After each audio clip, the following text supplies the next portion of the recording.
everybody. I'm Sophia Parola with the Garden State Film Festival, and I am here with filmmaker Natalie Eichengreen with the short documentary Loud Whisper. Natalie, thank you so much for not only making this beautiful, powerful documentary, but taking the time out to talk to me about it today. Thank you so much, Sophia, and thank you for having me here. Of course, it's my pleasure. I'm so happy that we get these filmmaker interviews because I get to watch these amazing films and pick your brain about it. So before we get into it, can you tell everybody watching a little bit about yourself and the documentary? Of course. So my name is Natalie Eichengreen. I live in Tel Aviv, Israel. I am a new filmmaker. I studied photography, stills photography, but my passion now is documentary. And Loud Whisper is a story of Aharon Genish, a 32-year-old man, amazing man, who was born and raised in Bnei Brak, an ultra-orthodox community in Israel. His mother passed away when he was very little, and his father cut ties with the family. They stayed 9 children to basically take care of each other. And then between boarding schools and yeshivas, Aharon was attached to Chavruta, which is a rabbi who's meant to look after him, mentor him, help him with his studies. Unfortunately, this man took advantage of his situation and molested him for 2 years, more than 2 years, with no supervision. Obviously, with parents, nobody around, he was left alone and nobody really knew what was going on.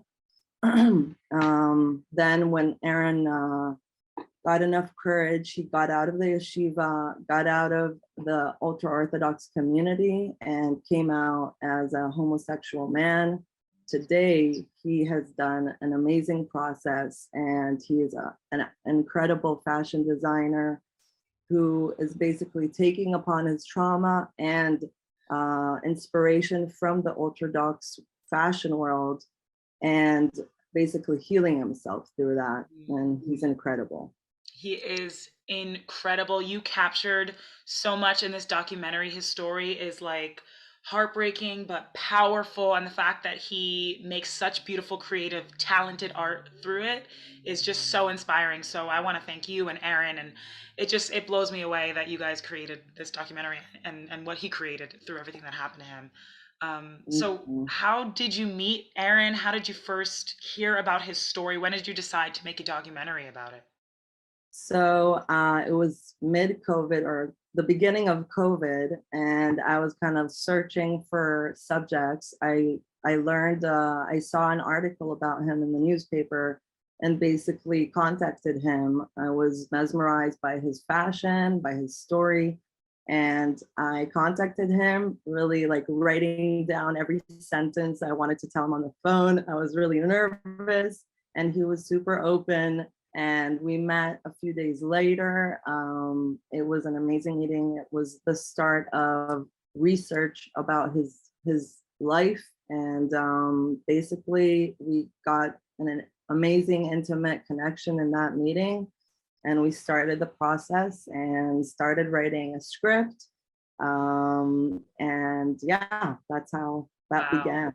Wow, that's great. And you guys started writing this script, but a lot of it in the documentary seems like you were just like watching him and he was coming up with these stories and you saw his discoveries and the feelings, and it seemed like it was very much like you guys just went with the flow. Was a lot of this planned? Was it scripted? Or like how did you guys film this?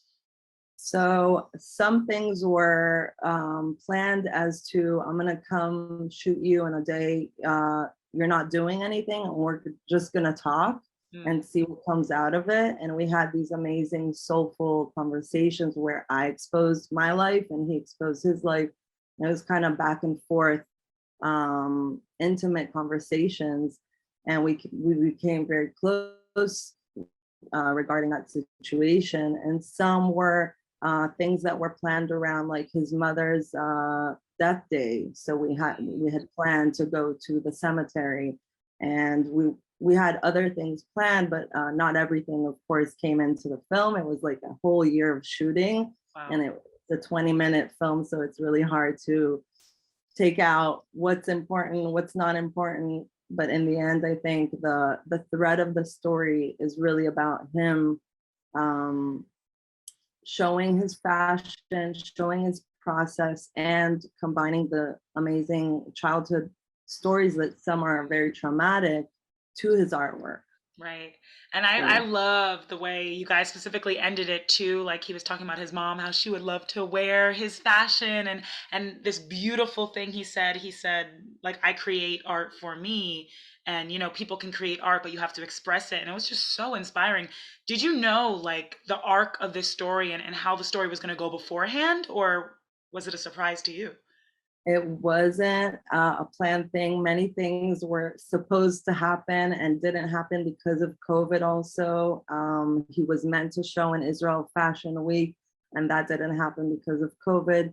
But then this amazing, I don't want to spoil the plot, but basically something amazing happened afterwards, and he got to create something, let's say. So there were many surprises along the way, some good, some bad, but everything in the end was the process, which is an amazing opportunity for me. And I'm so grateful to have had this opportunity with him.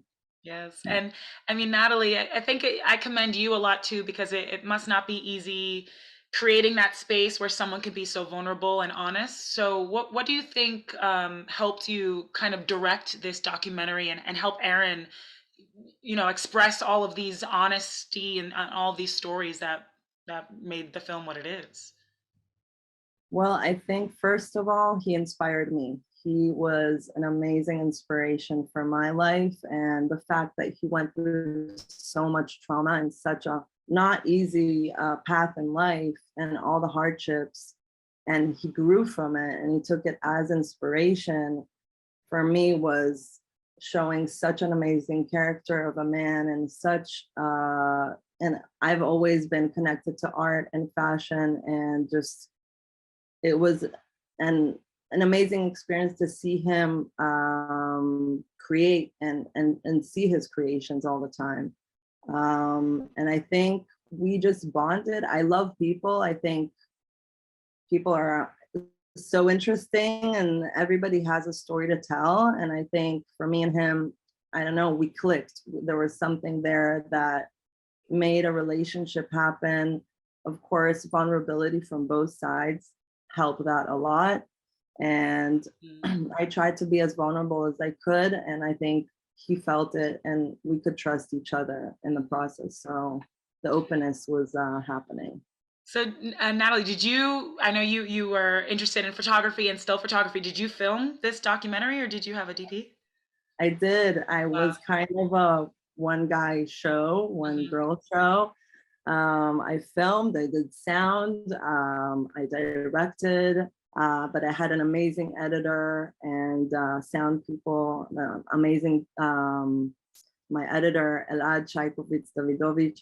He's he's also my mentor, and I had mentors along the way. Tomer Heyman, I took a course with him of a documentary um, movie making. And so I had a lot of help from the outside.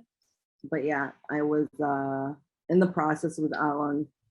Amazing job, and shout out to everyone who helped you along the way, because the film is so gorgeous, and I love the way you would be like filming him and his story, and you would capture little things like his hands and little subtleties, and I love that. Was that all? So none of these shots were planned. You just kind of filmed and felt felt in the moment. Yeah, I mean, my eyes go to beautiful things, I Right. guess. And, during the process, you film so much. So some of it was just like, okay, I see this beautiful light on this, like what's going on here. And I just went with the flow of filming a lot, a lot, a lot. Love Yeah. that. So, what did you learn? And this whole process is the first documentary that you made, which Yes. blows my mind. Congratulations. What have you learned in this process that you will take into the next project that you do, and anyone who's watching can take from what you learned? Well, first of all, follow your dreams always.